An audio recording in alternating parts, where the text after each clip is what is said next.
¿Alguna duda, alguna pregunta? Nada. Bueno, pues si queréis salimos, vamos a la foto y vamos a comer. Muchas gracias. Hola, buenas tardes. Bueno, como hablábamos esta mañana, después de la bienvenida institucional, por la tarde a primera hora teníamos la ponencia de don Matías Rodríguez Incearte, vicepresidente primero del Banco Santander, vicepresidente segundo, me acabo de ascender, que, como estáis viendo, sobre los factores de resistencia y retos futuros. Muchas gracias, don Matías, por su presencia y muy bien. Muchas gracias. Pues muy buenas tardes a todos. Es para mí, de nuevo, un año más, estar con vosotros una gran satisfacción y darme la oportunidad de explicar algunas cosas en relación con el Grupo Santander, cuál ha sido nuestra actuación a lo largo de la crisis, cuáles son los factores que estamos viendo en el sistema financiero que pueden estar detrás de las tendencias hacia la recuperación de una rentabilidad perdida y luego cuáles son específicamente los factores en los que el Santander se apoya para orientar esa estrategia futura. Trataré de ir rápidamente a lo largo de todas las transparencias que fundamentan mi intervención para dar lugar a continuación a una serie de preguntas que podáis tener sobre el contenido de esta presentación. En primer lugar, Santander ha demostrado una enorme fortaleza a lo largo de la crisis financiera. Somos una de las pocas, 3 o 4 grandes entidades internacionales que han pasado toda la crisis financiera sin tener pérdidas ni en un solo trimestre. De manera que esto demuestra que detrás del modelo de Banco Santander hay una gran resistencia ante los fenómenos de crisis. Los factores de resistencia son los que se enumeran en esta transparencia y que luego iré describiendo uno a uno. Pues un modelo de banca minorista organizado a través de filiales independientes, con una gran diversificación geográfica, con fortaleza de balance tanto en términos de capital como de liquidez y con un apoyo muy importante en la tecnología y eficiencia y, por supuesto, asentado en una cultura de vigilancia del riesgo que al fin y al postre es lo principal de una entidad financiera, controlar sus riesgos. Empezando con el foco minorista, una de las cosas que estaban detrás del inicio, de la crisis financiera, la complejidad de las entidades financieras. Habéis oído hablar muchas veces de que las entidades financieras son entidades muy complejas, cuyo balance era difícil de entender y de interpretar. Pues bien, Santander es todo lo contrario. El balance, la parte fundamental que tenemos en el balance es créditos a clientes y de estos créditos a clientes, pues lo fundamental son créditos a clientes retail, o sea, clientes pequeños o a través de créditos consumo, crédito hipotecario, créditos a pequeñas y medianas empresas y una parte, lógicamente, de banca mayorista. Pero no tenemos dentro de nuestro balance pues carteras que estén sujetas a mecanismos de valoración que creen incertidumbres, que tengan un mark-to-market complejo, un mark-to-model complicado, de manera que cuando se produce la crisis financiera, otras entidades financieras ven que sus cuentas de resultados se ven muy afectadas por estas valoraciones. En el caso de Santander, evidentemente, pues la crisis en España nos afecta en nuestras carteras crediticias, pero eran carteras mucho más fáciles de entender e interpretar, basado precisamente en este modelo de banca retail minorista. Por otro lado, estamos muy diversificados y la base de clientes del grupo, que son más de 100 millones de clientes, 117 millones de clientes, pues está bien diversificada, como podéis ver aquí en esta slide. Y una de las métricas, y luego volveré a este tema de la satisfacción del cliente y la calidad de servicio, porque en una entidad retail es un aspecto muy importante, el tener clientes satisfechos y vinculados, y luego veremos cómo la vinculación de clientes y la satisfacción de clientes es un mecanismo muy importante para la generación de ingresos y cómo un cliente satisfecho pues genera muchos más ingresos por esa vinculación que un cliente que no esté vinculado. Vemos aquí, hemos visto antes la diversificación en términos de los clientes minoristas que tiene el grupo, pero lo vemos también en este slide, en términos de cómo el beneficio que genera el grupo está diversificado y casi, si veis aquí, está prácticamente la mitad de nuestros beneficios están generados en mercados maduros y la otra mitad pues, en mercados emergentes. Por lo tanto, hay una buena diversificación entre mercados maduros y mercados emergentes y también una buena diversificación entre estos dos mercados. No estamos concentrados dentro de mercados maduros en uno o dos mercados, o lo mismo en emergentes, tampoco estamos concentrados en mercados. Y esto también nos da un elemento de resistencia muy importante ante la crisis, es decir, porque puede haber, y de hecho pues hemos tenido una crisis muy importante en los últimos años en mercados como el mercado español o el mercado portugués, y sin embargo, pues las crisis en estos mercados las hemos podido compensar con beneficios que generábamos en otras áreas geográficas. Por lo tanto, diversificación siempre para protegerse de los riesgos es algo muy importante y más aún para una entidad financiera. Otro elemento que es muy claro para nosotros, tenemos un modelo en que para que tenga sentido hacer banca en uno de los mercados en donde estamos, necesitamos tener masa crítica en ese mercado. Una de las experiencias que a lo largo de la historia ha tenido el Santander es que para ser rentables necesitas tener masa crítica en el mercado que uno opera. Y esto pues es muy claro. Si hay que hacer pues, campañas de publicidad para un producto, si la capacidad que tiene uno de penetración en el mercado es muy baja, pues se diluye esa fuerza frente a otros competidores locales. De manera que a lo largo de los años lo que hemos tratado de configurar es un grupo en que las geografías donde estamos tengamos masa crítica. Hay modelos alternativos al nuestro, por ejemplo, el modelo de HSBC, que está siendo objeto de una revisión interna profunda, pues tiene un modelo de la banca network que puede trabajar en 100 países, pero claro, la capacidad competitiva en 100 países pues está siempre bajo duda, porque no es posible tener masa crítica en tantos países y porque además luego la complejidad de gestión de esa unidad pues, o de ese conglomerado de bancos pues es mucho más difícil y puede generar riesgos operativos significativos. Para nosotros nuestro modelo es estar diversificados, pero siempre teniendo masa crítica en los mercados donde operamos. Y aquí es un ejemplo, pues las cuotas de mercado que tenemos en los principales países. Hay países como Estados Unidos que, lógicamente, para un país tan grande como Estados Unidos, no tenemos masa crítica en el conjunto de los Estados Unidos. Si bien es verdad que en las zonas donde estamos, que es en la costa este de Estados Unidos, tenemos pues, ciertamente una mayor masa crítica en el conjunto del mercado americano.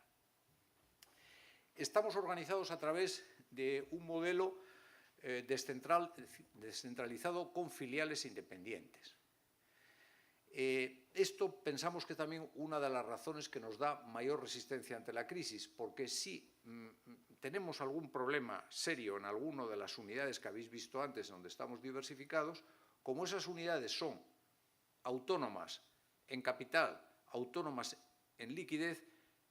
una crisis en uno de esos mercados no se traslada al conjunto del grupo, porque son unidades self-contained, en que realmente lo que tenemos riesgo es el capital que tenemos puesta en esas unidades, pero si tenemos un problema se puede hacer un write-off del capital de la entidad correspondiente sin que eso contamine al conjunto del grupo. En tanto que un modelo que se base no en subsidiarias independientes, sino en sucursales, pues la capacidad que tiene de contagio al conjunto del grupo es mucho mayor. Nosotros, por lo tanto, defendemos que este modelo de subsidiarias independientes tiene una mayor resistencia, proporciona al grupo una mayor resistencia al individualizar en cada unidad los potenciales riesgos sin que estos se contaminen eventualmente al conjunto del grupo. Luego también alguien podría decir, estas filiales independientes, en definitiva,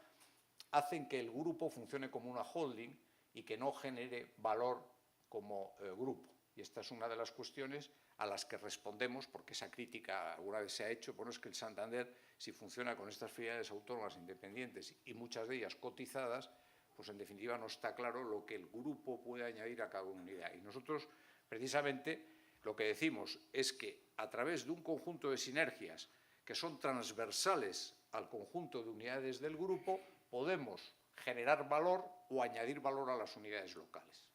Es decir, si podemos hacer una tecnología escalable que pueda servir para el banco en España, pero también en cierta medida para el banco del Reino Unido o para nuestro banco en Brasil, por citar unos ejemplos, evidentemente nosotros no solamente estamos generando valor por tener la unidad, sino que estamos añadiendo, el grupo está añadiendo valor a las distintas unidades a través de estas potencialidades de la tecnología. O, por ejemplo, compras que se puedan basar o apalancar en las economías de escala. Es decir, si uno va a negociar con un proveedor, no es lo mismo que vaya a negociar con un banco pequeño que con todo el grupo. Obtienen, lógicamente, mejores condiciones, mejores precios, mejores suministros a través de esta vía. Estas son formas de añadir valor. Lo mismo en banca mayorista global. Es decir, si uno tiene un cliente corporativo y le puede dar servicio, no solamente donde es el mercado de ese cliente, el mercado principal, sino también en otros mercados de ese cliente, nosotros tenemos una mejor capacidad competitiva que un banco que solo le pueda dar servicio en su mercado local, pero a lo mejor no le pueda dar servicio en otras unidades donde ese grupo opera. Si tenemos un ejemplo, pues si tenemos una relación con un cliente corporativo norteamericano o inglés que tiene filiales en Brasil o en México o en Chile o en España, pues evidentemente nosotros podemos prestarle a ese cliente un mejor servicio que otro banco que solamente esté en alguno de los mercados, no solo de los mercados. De manera que esta es también otra manera que se puede extraer valor a través del conjunto del grupo. Y luego, naturalmente, a través de todas las funciones de soporte, es decir, todo lo que es pues, la gestión de los riesgos, el control financiero, pues evidentemente el grupo en su conjunto se puede beneficiar de unas unidades, muchas de las cuales tienen sede aquí, precisamente en Boadilla, que están prestando servicio al conjunto de las filiales. De manera que lo que tratamos es, manteniendo esta autonomía de gestión, que además nos da proximidad a los mercados locales, con masa crítica competitiva local, pero dar valor a todas estas unidades apalancándonos en las capacidades de grupo, de manera que el Grupo Santander valga más que la suma de las distintas partes o de los distintos bancos que lo componen. La tecnología y eficiencia, aquí por dar un ejemplo, nos ha situado esta capacidad de apalancamiento de la tecnología y en general de las técnicas que provocan la eficiencia, el que nos encontremos dentro de los peers que estamos aquí, que no nos ponemos el nombre porque estas slides se utilizan normalmente para cuestiones de mercado y no queremos pues, citar a competidores, se ve aquí claramente que estamos a la cabeza, es decir, que somos capaces de generar un cost to income, es decir, que porque la relación entre los ingresos y los gastos es mejor y es más eficiente que casi todos los competidores que se ven aquí en esta escala. Y esto es clave porque, como luego veremos, cuando el sector financiero está sometido a una presión muy fuerte desde el punto de vista de sus ingresos y de su rentabilidad, el ser el low cost producer pues nos da una ventaja competitiva importante. Bueno, luego, desde el punto de vista de la gestión del riesgo, que es extraordinariamente importante en una entidad financiera, nosotros pensamos que tenemos un corporate governance de gestión de los riesgos que nos da una capacidad de resistencia por la involucración que tiene hasta los niveles más altos del Consejo en toda la gestión de los riesgos, pues nos da, y esto forma parte de los rasgos culturales de identidad del Santander, una mejor defensa ante las situaciones de crisis. ¿Qué está pasando en el sector financiero? Pues el sector financiero está pasando que, como consecuencia de las presiones sobre su rentabilidad, en muchos mercados, en el momento actual,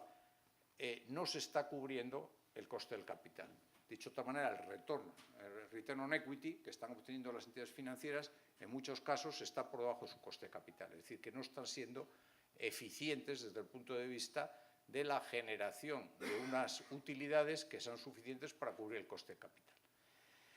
¿Y esto por qué está pasando? Esto está pasando, luego veremos, porque esto es los ROTEs, el Return on Tangible Equity de los precrisis y después de la crisis, como los bancos que se movían en niveles de rentabilidad muy altos, con ROTEs entre el 15 y el 25%, con un movimiento lógicamente cíclico, había momentos mejores del ciclo, momentos peores, pero siempre dentro de una escala de rentabilidades altas, se ha pasado a unas rentabilidades más bajas. ¿Por qué razón se está pasando esto? Y esta es una de las presiones competitivas que tenemos los bancos y una de las cuestiones en las que más tenemos que pensar cara a futuro. Cómo salir de este paradigma de rentabilidades bajas. Hay que entender lo que ha pasado. Y lo que ha pasado de la bajada de este escalón de rentabilidad tiene un componente de impactos estructurales, que luego veremos, y luego tiene también unos factores cíclicos. Los factores estructurales más importantes que afectan al sector es que el sector, como consecuencia de una nueva regulación, tiene que funcionar con más cantidad de capital y más calidad de capital. O sea, todo lo que estáis oyendo permanentemente, el Core Tier 1, del Fully Loaded Basilea III, en definitiva es una presión para que las entidades financieras sean más robustas, resistan mejor la crisis. O sea, todos los taxpayers han dicho, pues no es posible que tengamos un sistema financiero que en el caso de crisis acabe costando, significando costes para el ciudadano a través de sus impuestos, de manera que hagamos bancos más robustos. ¿Eso qué significa? Pues que haya más calidad y cantidad de capital, que además haya colchones de capital contracíclicos, la capacidad de que las entidades sistémicas tengan necesidades adicionales de capital, utilización de ratios de apalancamiento, es decir, no solamente capital en relación con los risk-weighted assets, sino capital en relación con el total del balance, y después, pues bueno, otra serie de mecanismos que tienen que ver con la liquidez, con la capacidad de tener tranchas dentro de los activos del banco que sean lo que se llama esa horrible palabra bail-inables, es decir, que en el caso de que la entidad tenga dificultades, puedan esas tranches tengan capacidad de absorber pérdidas para que ponga muy distante a una entidad de que tenga que ser rescatada con fondos públicos, de manera que haya no solamente el capital, más capital y de mayor calidad, sino que haya instrumentos que sean capaces de absorber pérdidas en el evento en que una entidad tenga estas pérdidas, que la absorban sin necesidad de que tengan que salir al rescate de esas entidades el sector público. ¿Todo esto qué significa? Que, en definitiva, las entidades tienen que hacer frente a unas necesidades mayores de capital, tienen que poner más capital en su balance y tienen, además, instrumentos de deuda que, al tener estos instrumentos de deuda capacidad de absorber pérdidas, son más costosos para la entidad, porque no es lo mismo que tú le digas a un bonista que, en definitiva, solamente en caso de quiebra tiene que hacer frente a esas pérdidas, sino que además le digas que en determinados eventos tiene ese instrumento que te ha prestado capacidad sobre pérdidas, lo cual es más caro, lógicamente. Por lo tanto, eso significa un coste de financiación más alto. Pero aparte de los impactos estructurales, hay otros impactos cíclicos, que son los que están a la derecha, que tipos muy bajos, tipos excepcionalmente bajos. Yo en toda mi trayectoria en banca no he vivido con tipos de interés tan bajos en los mercados maduros. Estamos prácticamente tipos de interés cero y algunas veces incluso tipos de interés negativos, es decir, cosa que yo no había visto en toda mi experiencia, que es una experiencia de más de 30 años en el sector, de manera que esto es malo para la banca retail en la medida que el float de los clientes de los depósitos vale muy poco, porque el banco, concretamente ahora con el TLTRO, es decir, con la financiación que da el Banco Central, para que os hagáis una idea, el Banco Santander puede disponer de esos fondos del TLTRO a 4 años a un tipo de interés del 0,05. Es decir, y eso tiene que competir con otras fuentes de funding, por ejemplo, los depósitos. Es decir, que antes los depósitos, cuando se rentabilizaban a tipos más altos o el coste financiero era mucho más alto, valían más los depósitos. Y entonces, para una banca, los depósitos es una parte importante. De manera que los tipos de interés bajos es un factor cíclico negativo desde el punto de vista de la rentabilidad, como lo es también el hecho de que economías maduras muy apalancadas se tienen que desapalancar, es decir, los particulares que se han endeudado mucho y las empresas que se han endeudado mucho, hay una fase del ciclo que lo que tienen que hacer, más que pedir más créditos, ir reduciendo su endeudamiento. Y eso quiere decir que piden menos crédito. Por lo tanto, hay un factor también que a los bancos es muy importante, que es la demanda de crédito, que no está claramente ahí. Y esto es un factor cíclico.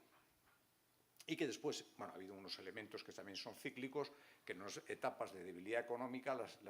las provisiones de los bancos suben, porque evidentemente la crisis afecta a los clientes, a la capacidad de pago de los clientes y por lo tanto algunos créditos devienen en créditos malos que tienen que ser provisionados. Bueno, ¿cómo recuperar la rentabilidad? Este es el reto. El reto es decir, estamos, como antes veíamos, en unos ROEs y ROTEs más bajos que en la etapa anterior, que son esos impactos producto de dos factores, algunos estructurales y otros cíclicos, y entonces, ¿cómo se puede, qué es lo que deben hacerse? Pues los bancos se tienen que adaptar, pasar de los ROTEs actuales a ROTEs objetivos que estén claramente por encima del coste del capital. Es decir, si el coste del capital está, digamos, por los entornos del 10%, un poquito más del 10%, pues tenemos que pasar a unos ROEs más altos que generen valor. Entonces, este es el gran reto que tenemos los bancos, es decir, entrar en esta nueva etapa que nos permita que, si además las circunstancias del entorno cambian y hay tipos de interés que eventualmente en otro ciclo serán más elevados y economías que crecen y, por lo tanto, hay menos necesidad de provisionamiento, el conjunto del bonus de la capacidad de adaptación más el bonus cíclico lleve a unas rentabilidades más elevadas. Bueno, ¿qué estrategia tenemos en el grupo para adaptarnos a este entorno? Que sería la parte final de mi intervención. En primer lugar, el banco, pues lógicamente, después de la ampliación de capital que hicimos en el mes de enero, tenemos unos ratios que si antes eran robustos, ahora lo son aún más. Es decir, que tenemos unos ratios de capital muy confortables desde el punto de vista del fully loaded Core Tier 1 de Basilea 3, que estamos cerca del 10%, 9,7%, pero además si se le suman todos los otros componentes de capital, estamos en un ratio de capital cercano al 12%. Es decir, que el banco pues, tiene un ciclo de balance que ha pasado de fortalecimiento de su base de capital con además con una adaptación del coste del crédito que cuando ha ido transcurriendo la crisis los niveles de dotaciones pues han ido bajando y aquí veis, por ejemplo, que las dotaciones que tuvimos en el año 2013, es decir, las provisiones que hemos tenido que hacer para hacer frente a los créditos, pues eran de 12.000 millones y en el año 14 son de 10.500, a pesar de que ha subido el balance, de manera que el coste del crédito, como se ve en la parte de arriba del slide, pues ha ido bajando. Hemos ido bajando el coste del crédito porque hemos ido, pues evidentemente, mejorando la situación tanto del capital como del coste del crédito. Y entramos ahora en una etapa que una vez que tenemos un balance muy robusto y se está adaptando el coste del crédito a un ciclo de resultados, es decir, que tenemos que ir empezando a aumentar la rentabilidad del grupo, como antes veíais. Y concretamente en el año 14, uno de los beneficios del año pasado, uno de los factores más positivos de nuestros beneficios ha sido que todas las unidades han tenido incremento de sus resultados. El único dato negativo que veis aquí en el slide, en la parte de la derecha, que es el caso de México, no es como consecuencia de que la rentabilidad ha bajado en México, sino que el coste, los impuestos, ha habido mayor presión fiscal y eso hace que el beneficio atribuido, es decir, el beneficio después de impuestos y de minoritarios, haya caído, pero no es porque la rentabilidad del grupo haya bajado, sino porque ha habido mayor presión fiscal. De manera que vemos que en todas las geografías pues estamos en la senda clara de crecimiento de nuestros resultados. Y después también hay una cierta recuperación cíclica, en la medida que ese grado de desapalancamiento que ha habido, pues empezamos a ver señales de que la demanda de crédito y el crecimiento de balance pues está empezando a producir ya de manera muy tenue en el caso de España, pero de manera algo más visible en el caso de Estados Unidos o el Reino Unido. Naturalmente, en los casos de los mercados emergentes, pues la demanda de crédito está ahí, sigue ahí, pues en el caso de Brasil o en el caso del resto de Latinoamérica. De manera que esta es otra señal también positiva, que el ciclo de crédito pues está empezando a cambiar y está mejorando en el conjunto de las economías. Y desde el punto de vista estratégico, una de las cuestiones que oiréis cada vez más repetir en el caso de Santander es lo de un banco sencillo, personal y justo, es decir, que esto es el lema que va detrás de una banca que se tiene que volcar cada vez más a la relación con los clientes. Es decir, los clientes que quieren, pues un banco que no sea muy complejo, que no tenga productos que en definitiva le puedan poner eventualmente en dificultades si no lo se entiende bien, un banco que le dé un trato personal y un banco que en definitiva le dé pues, unos productos, un cobro de comisiones que esté adecuado al servicio que el banco le está prestando. ¿Por qué estos lemas y por qué estas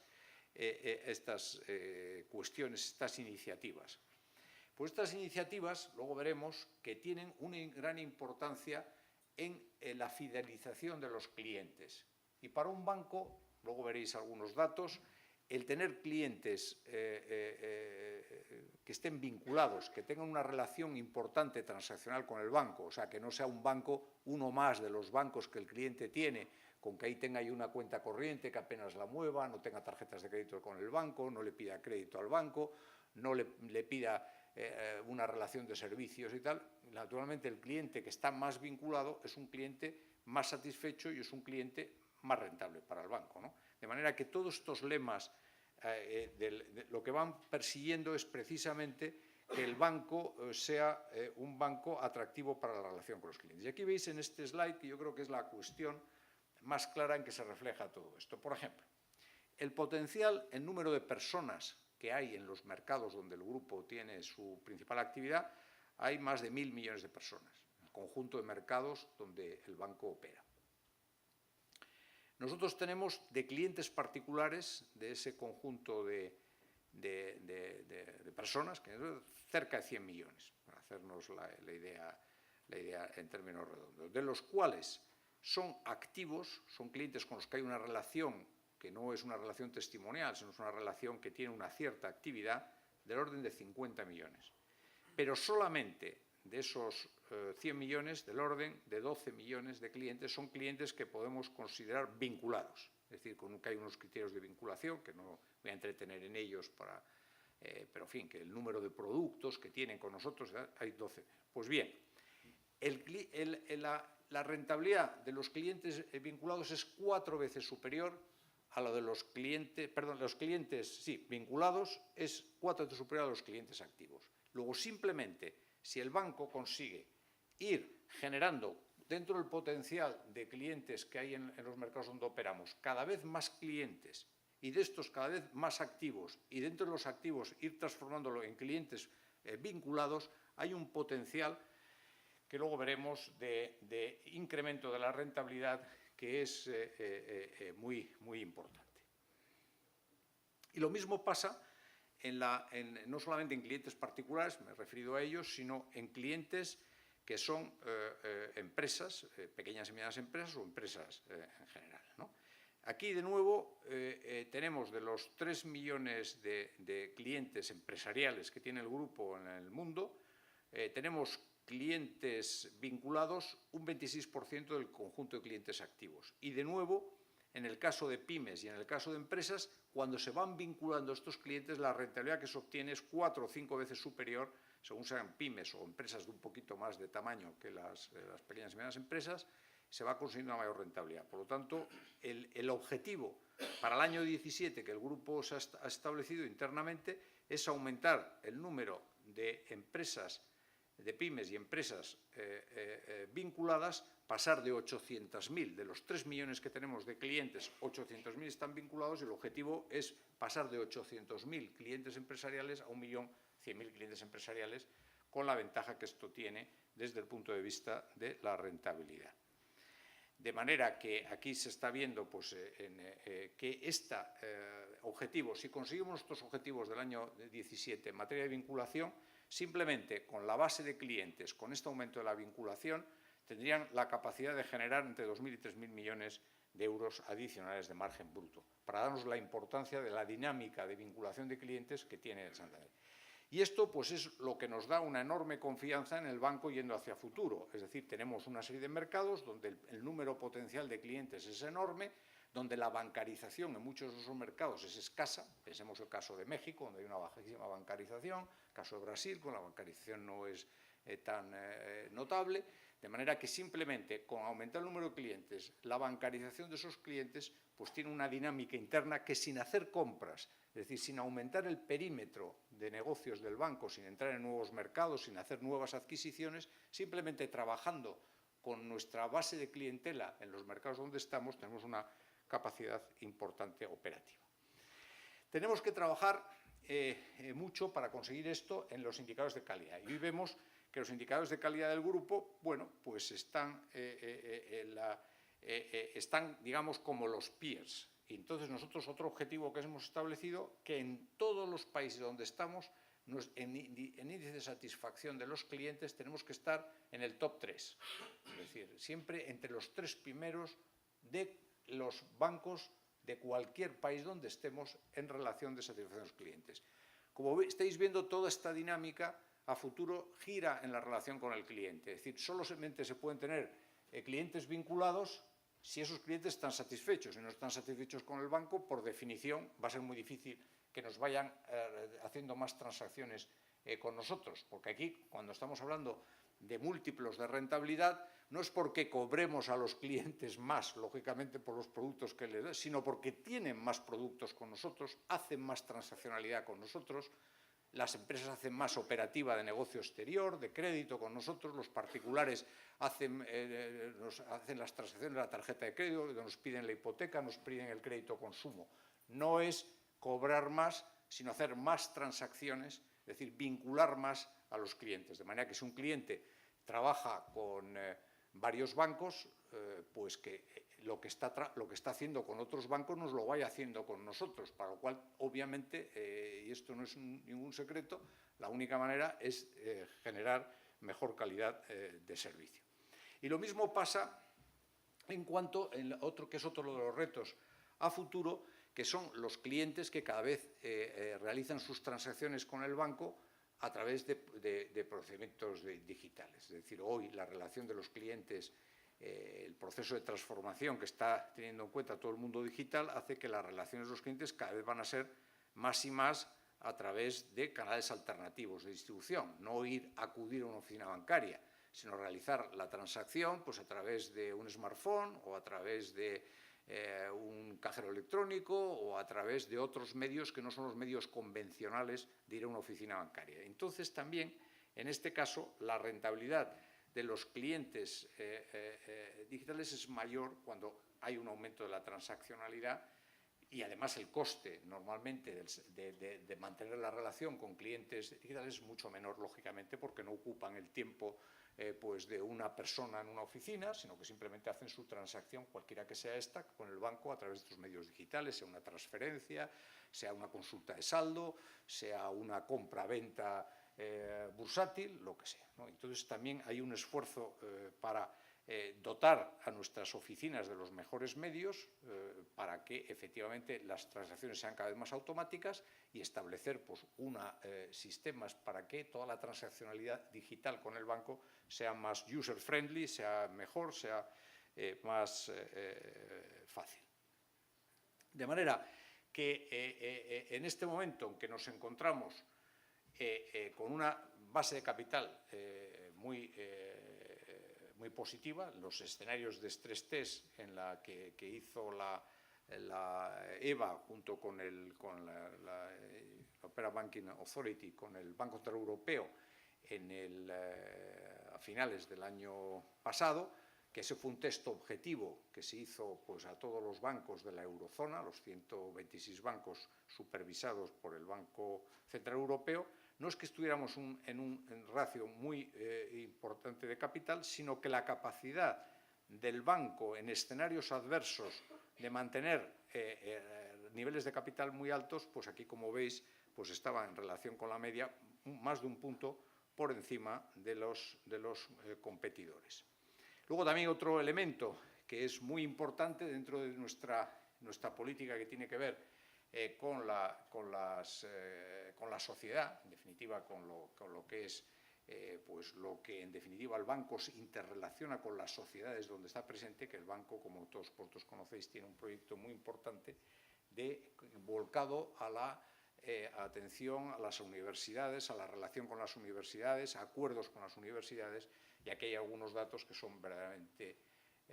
importantes de lo que ha significado esto en términos de inversión, en términos de acuerdos, en términos de estudiantes que actúan con la tarjeta del banco, de manera que inician ya su vinculación con el banco desde su fase de estudiantes universitarios, en los programas de becas y los programas que tenemos de apoyo con sucursales en los campus universitarios.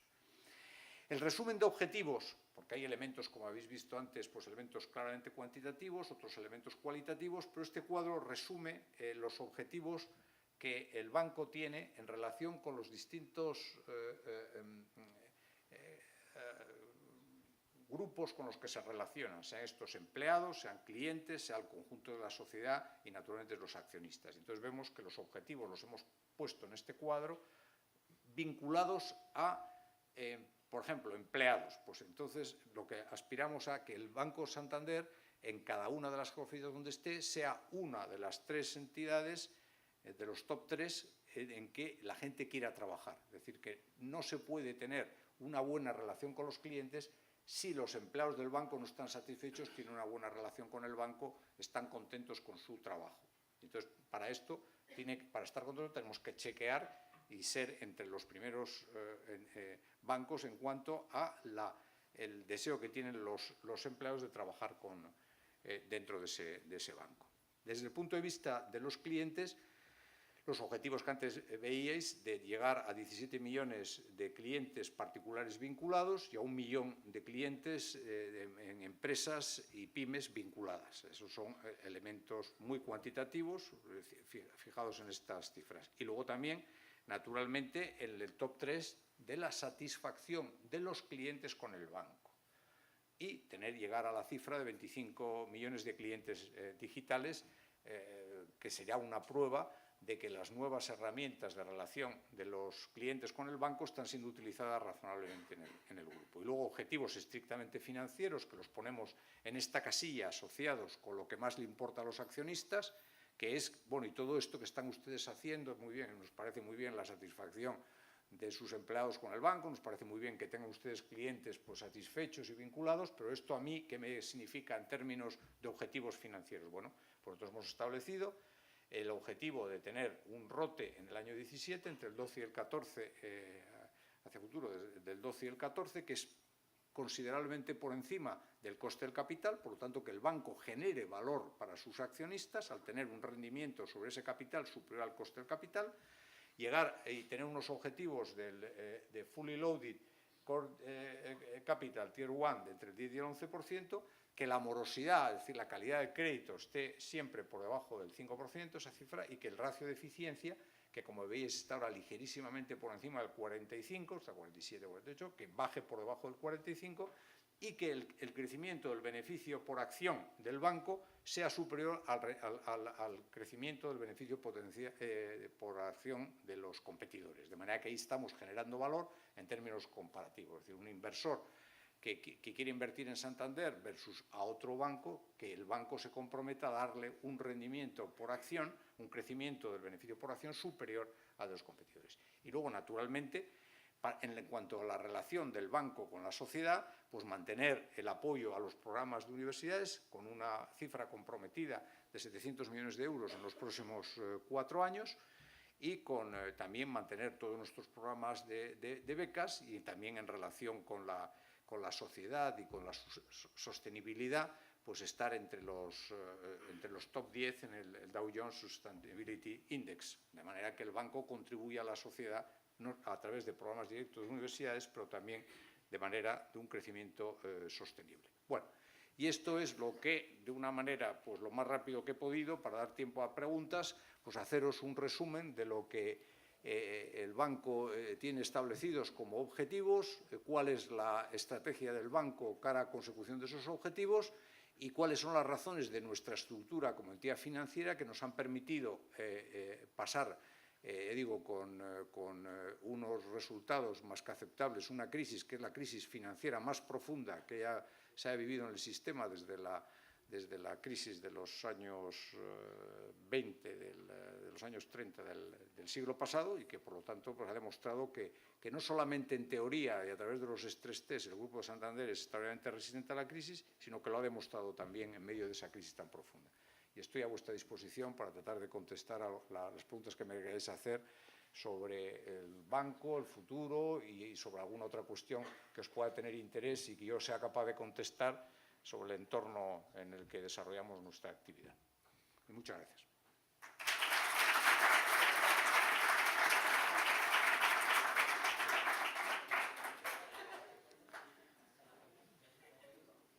Muy bien. ¿Hay alguna pregunta?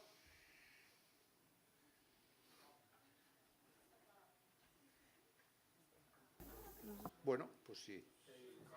Sí, sí. Viendo los datos que estamos viendo y cómo avanzan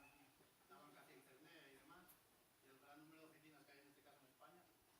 ¿cómo se presenta el horizonte en cuanto a contratación y demás?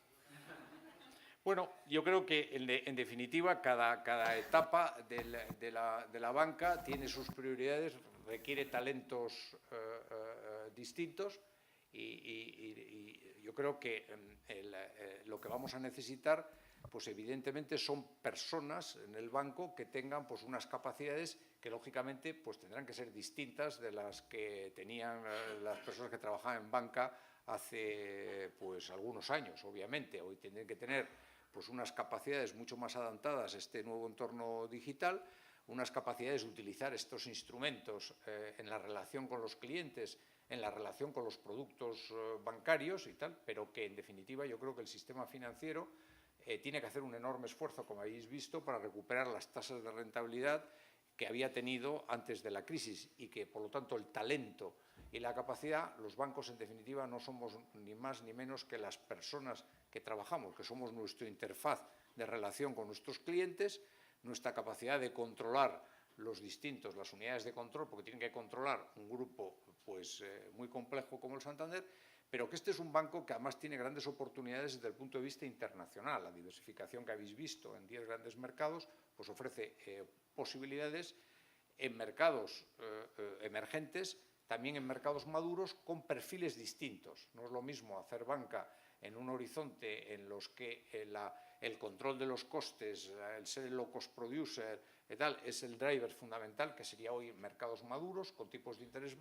bajos, o mercados emergentes donde hay todavía una enorme capacidad de crecimiento, porque son mercados donde la penetración de productos financieros es relativamente baja, donde las tasas de interés son relativamente altas y donde el modelo de hacer banca, aunque tenga esas características uniformes a todos los bancos en los que operamos en el mundo, pero que tiene singularidades. Yo creo que este es un banco en que ofrece extraordinarias oportunidades desde el punto de vista de esa diversificación internacional, de trabajar en mercados distintos y en todos ellos con grandes posibilidades de crecimiento. ¿Sí? Yo soy de México y ya, uno de los problemas que tenemos en México es que ya la banca ya no ofrece ningún valor agregado. Todo, hablando de México, Santander, Citi y HSBC es lo mismo para nosotros. ¿Qué es lo diferencial de Santander? ¿Qué podemos decir que se puede ser diferencial? Además de crear más sucursales o bancarizar, hablando de México, ¿qué diferencia puede provocar entre los demás? Bueno, yo creo que Santander, en primer lugar, tiene una presencia geográfica diversificada que, evidentemente, la utilidad de esa diversificación es distinta si vas a un corporate que está pues, en varios mercados y que esa posibilidad del Santander es más evidente para ese cliente multinacional, por decirlo así, que eso es muy obvio, que frente a algún competidor que tenga menos presencia internacional, pues evidentemente eso es una ventaja competitiva. Pero desde el punto de vista de atención a los clientes, desde el punto de vista de sistemas, desde el punto de vista de productos, el grupo es capaz de ofrecer en los mercados donde está las mejores prácticas. Es decir, si yo tengo un producto que ha tenido éxito en un país, digamos en Chile, y lo llevo a México, o ha tenido éxito en México, lo llevo a Brasil, tengo más posibilidades de saber dónde están las mejores prácticas si estoy en varios mercados que estoy solo en uno. Si yo en la informática, en la relación con mis clientes, a través de las facilidades informáticas, puedo apalancar, como antes decía, esa informática, porque tengo muchas unidades, tengo mucha masa crítica, lógicamente es esperable que si yo lo hago bien, pueda competir con ventaja con otros competidores locales. Pero en este caso, pues el delivery, la ejecución es clave. Es decir, que todo esto que yo estoy diciendo desde el punto de vista teórico, después hay que ir llevándolo a la práctica y hacerlo evidente en la práctica. Y lo que me preguntas tienes razón. Yo tengo que ver que cuando me relaciono con Santander, esas ventajas las pongo en valor. Y si no las soy capaz de ponerlas en valor, entonces no estoy haciendo bien mi trabajo, porque el trabajo de este banco es ser capaz de apalancarse en esas ventajas competitivas y que los clientes del banco vean valor en esto, porque si no ven valor en esto, pues no harán más transacciones con nosotros, no se vincularán más con nosotros y nuestra estrategia pues tendrá esa debilidad. Lo que tratamos es precisamente de poner en valor eso que consideramos que son grandes ventajas competitivas del Santander frente a un competidor típico local. Tengo que decir que en el caso de México eso no es tan evidente como en otros mercados. En el caso de México, algunos de nuestros importantes competidores tienen un perfil también muy internacional y en ese sentido pues semejante al del Santander. Pero, o sea, porque tenemos ahí competidores pues, que tienen un perfil en algunos casos de bancos internacionales, pero hay otros bancos que son estrictamente locales que creo que tenemos que ser capaces de competir con más eficacia basada en estas ventajas competitivas. ¿Sí? Jorge Larroz, igual de México. Mi pregunta es si la respuesta o bueno, el camino a seguir va a ser la vinculación. Tal vez digo, no entiendo un poco el por qué vender el negocio de seguros. Yo creo que es una de las principales herramientas para vincular muy bien. Bien. En el caso de seguros, como en el caso de Asset Management, lo que el Santander ha mantenido, que es lo fundamental, es la capacidad de distribución. Y entonces, precisamente, en la relación con los clientes, si queremos ofrecerles los mejores productos, el tener factorías importantes con socios de primera línea, creo que nos da ventaja competitiva. Porque al final, vamos a ver, si yo tengo que vender seguros o tengo que vender fondos de inversión a los clientes dentro de la gama de productos, si el que le está construyendo ese producto es una compañía de seguros sofisticada, evidentemente daré mejor producto que si el producto me lo tengo que fabricar yo, que no soy un experto en seguros. Y entonces lo que hay que retener es la capacidad de distribución y una muy buena relación entre la capacidad de distribución y la fábrica del producto. De manera que cuando la red del Santander, en cualquiera de los mercados que estemos, pida un producto muy competitivo para ofrecerse a los clientes, esa fábrica sea capaz de hacer el delivery. Y si hacemos las cosas bien, es lógico que un socio experto en seguros sea capaz de hacer ese producto mejor que nosotros, que evidentemente nuestra expertise no es fundamentalmente en seguros. Y en el asset management pasa algo parecido. Una gestora de activos, la masa crítica es muy importante. Y entonces, ¿cómo consigues esa masa crítica? Pues asociándote con alguien que te pueda poner junto al negocio que tienes otro adicional y que te dé una gama de productos más variada, una gama de productos más profunda, porque precisamente tengan más clientes. Y por eso hay algunos de los negocios del Santander que, reteniendo, que es para nosotros la parte fundamental, todo lo que es la distribución, la relación con los clientes, pues tengamos una especie de, por decirlo así, de una manera industrial, subcontratar algunas de las cuestiones, porque esa masa crítica o ese expertise de los socios le da a nuestros clientes mejores productos que el que le podríamos dar nosotros trabajando por nosotros solos. ¿Sí? Buenas tardes, mi nombre es Ahmed, estoy de Máster de Marruecos. Primero, gracias por sus presentaciones para estar aquí. Quiero saber qué tú piensas de riesgo de país en Polonia. ¿Para qué hay un problema con Polonia y Rusia, con Putin? El beneficio de Polonia representa 6%.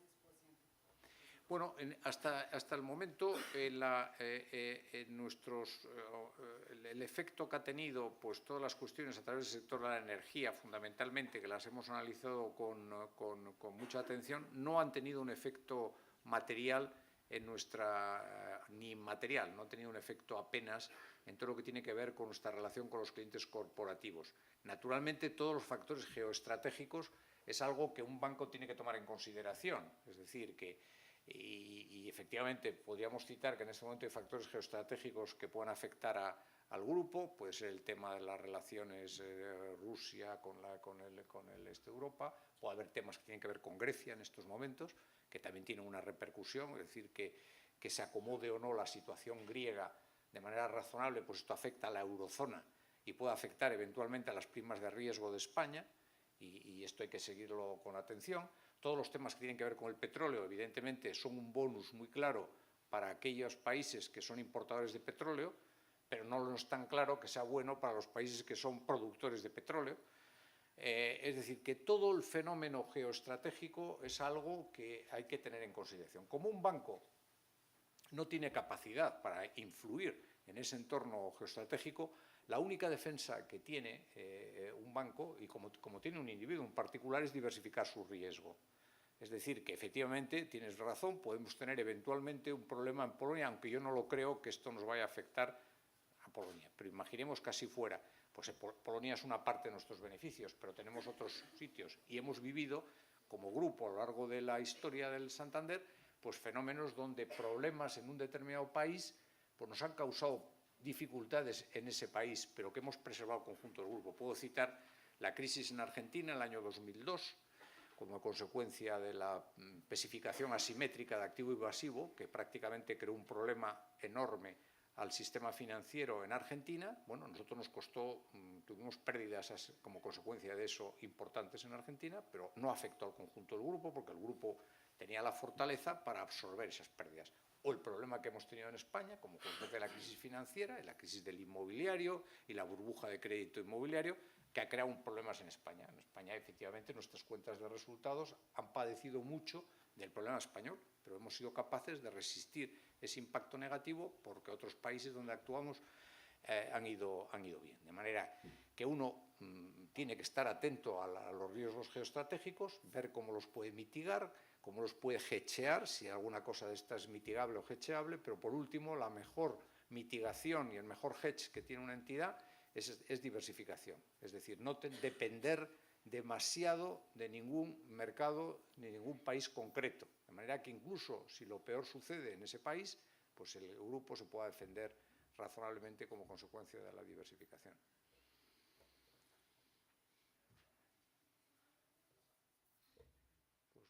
Pues muy bien. Pues si no hay más preguntas, pues nada, muchas gracias por vuestra atención. Os deseo lo mejor en el máster y hasta...